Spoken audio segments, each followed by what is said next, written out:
Hello,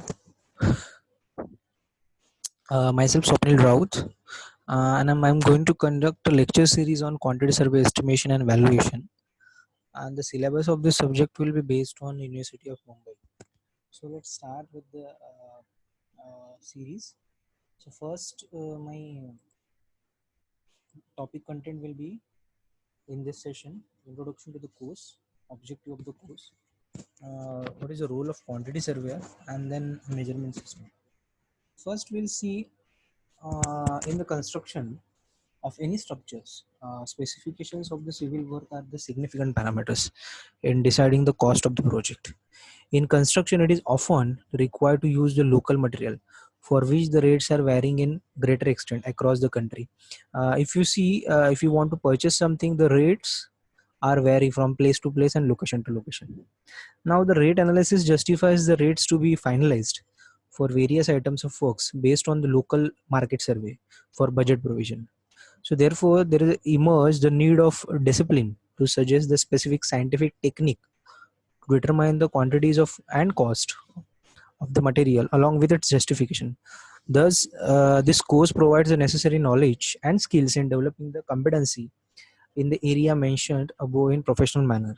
So today, being the era of technology, a provision has also been made to use the various softwares for more accuracy and speedy determination of the quantity. Now, as this in civil engineering, any structure that is building, bridge, dam, etc., consists of various building materials. So, due to in the rise in the cost of materials, the structure has to be designed so that it is safe, serviceable, and economical. But without proper design and estimation, it may lead to the increase in the cost of construction, obviously, and it further affects the economical aspects of the structure. A prior knowledge of various building materials is required for the construction, and it controls the cost of the structure, save wastage of labor hours, and eventually helps in giving the correct amount of required and quantity of various materials required. So it also helps in scheduling of main materials and machines to be used in the project at different stages. The scope of the project includes estimating, costing, analysis of rates, specifications, valuations, tender, and contract. Now the next thing is objective of the course.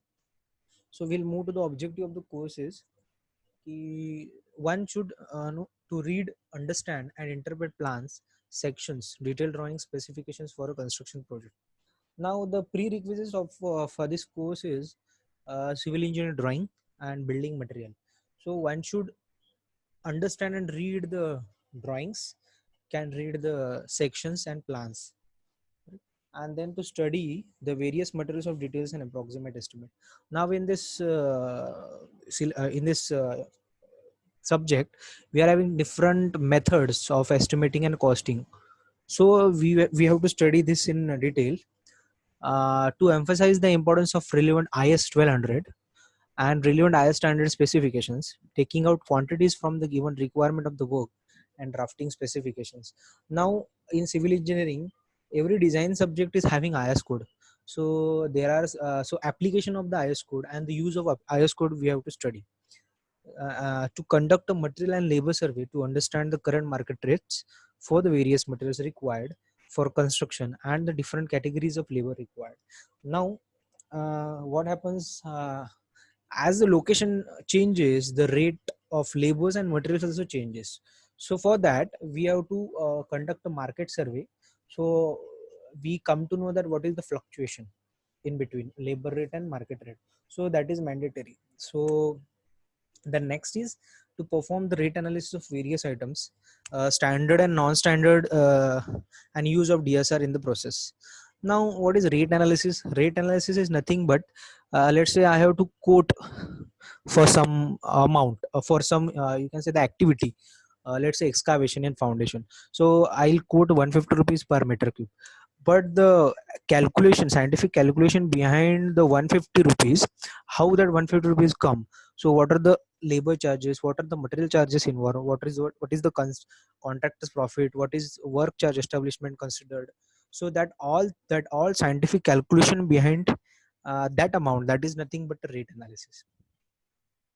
Then DSR is nothing but a district schedule rate that has been published by government of any government yearly.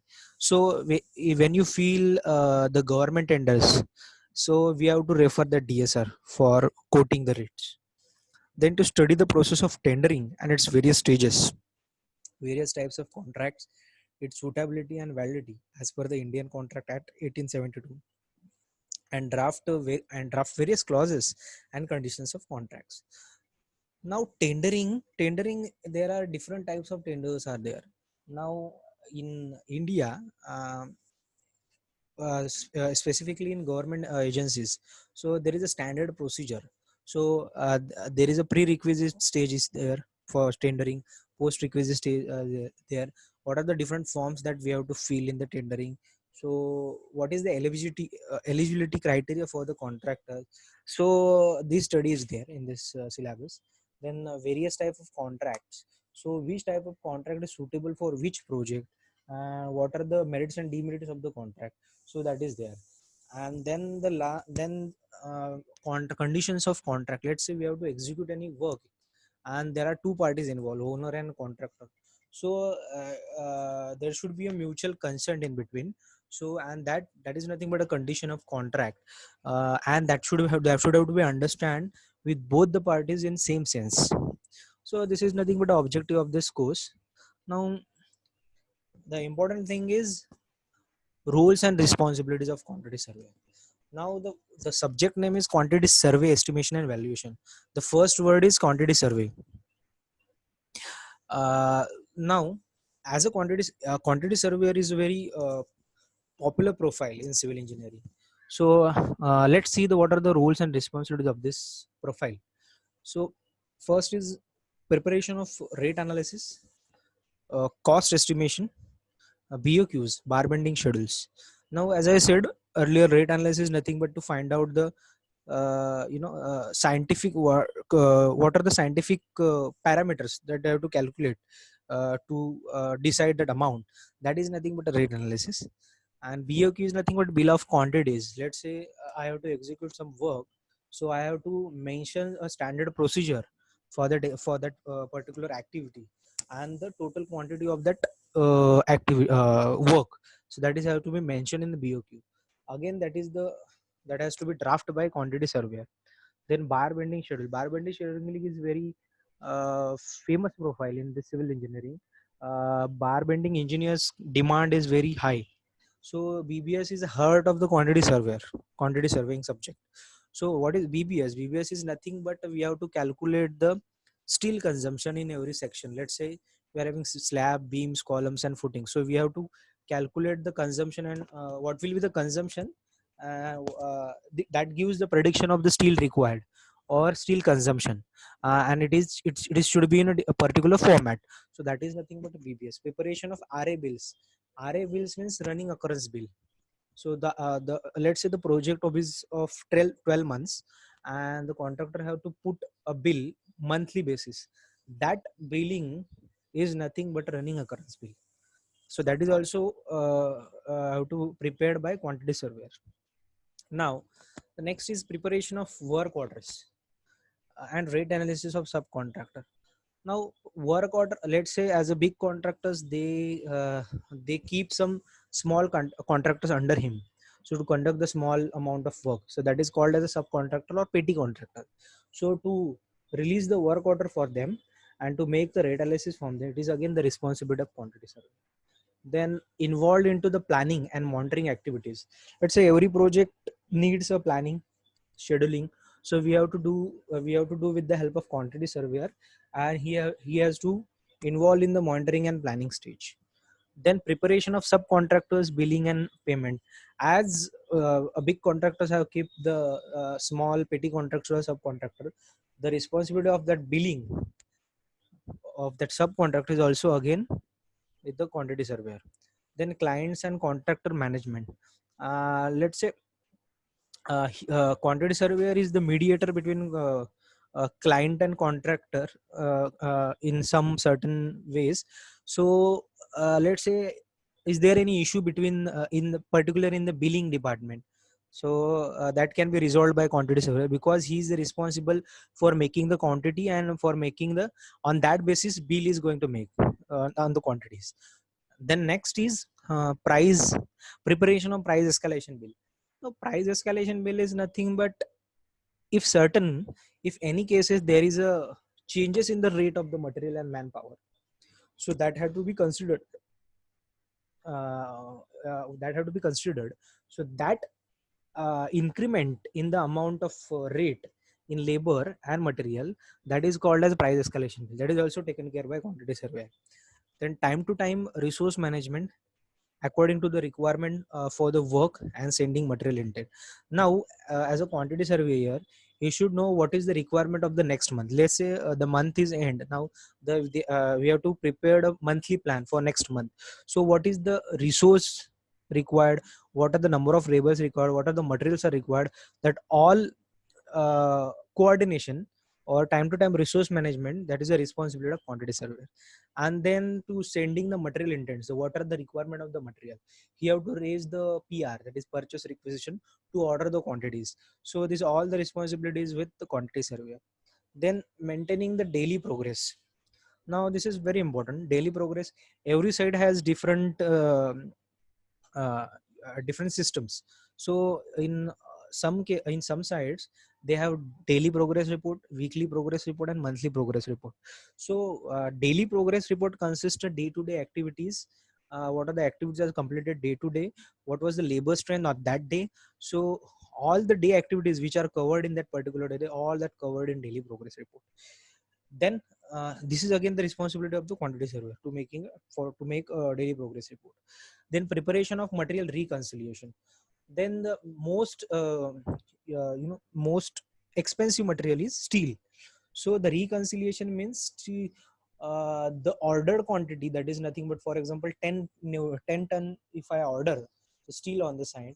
So what is the consumption of that steel, whether it is remaining or not.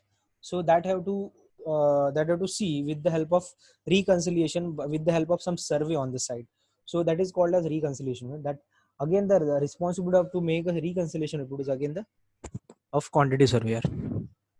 Then we'll move to the measurement system. Now every material that we have to measure in different scale. So again in civil engineering also, there are some certain materials that we have to measure in different scale, that we will see.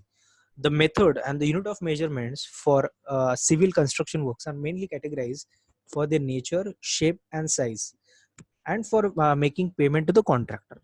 So the principle of units of measurement normally consist of, we will see one by one.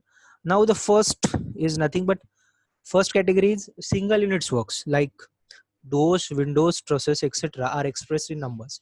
Now, let's say I have to purchase door frame or windows frame. So I'll order it in numbers.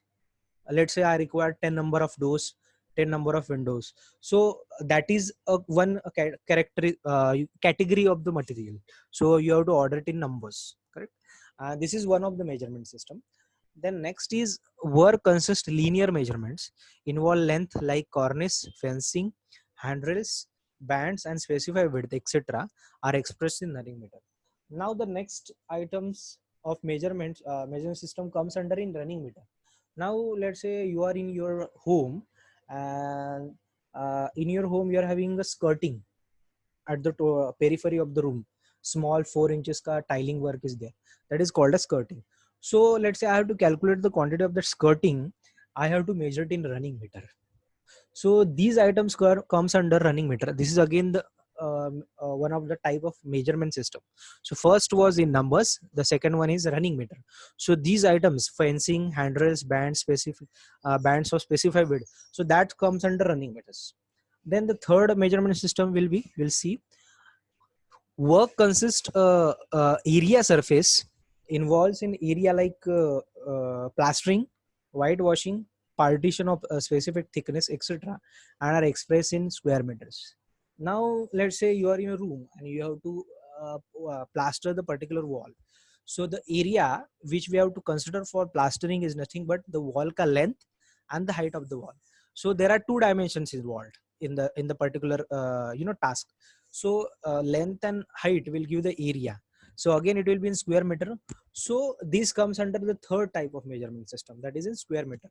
So the these things, plasterings, whitewashing, partition of specified thickness, this comes under the third measurement system, that is in square meter. Now the last one is work consists cubical content, which involves volume like earthwork, cement, concrete, masonry, etc. are expressed in cubic meter. Now the cubic content, the word itself indicate there are three dimensions: length, width, and height. So let's say earthwork, I have to calculate the quantity of earthwork, or I have to pay for the earthwork. So there obviously there will be three dimension: length, width, and height, correct? So I'll get a volume of the earthwork. Similarly, for cement, concrete, let's say I have to order the concrete for any particular element, let's say slab, beam, or column.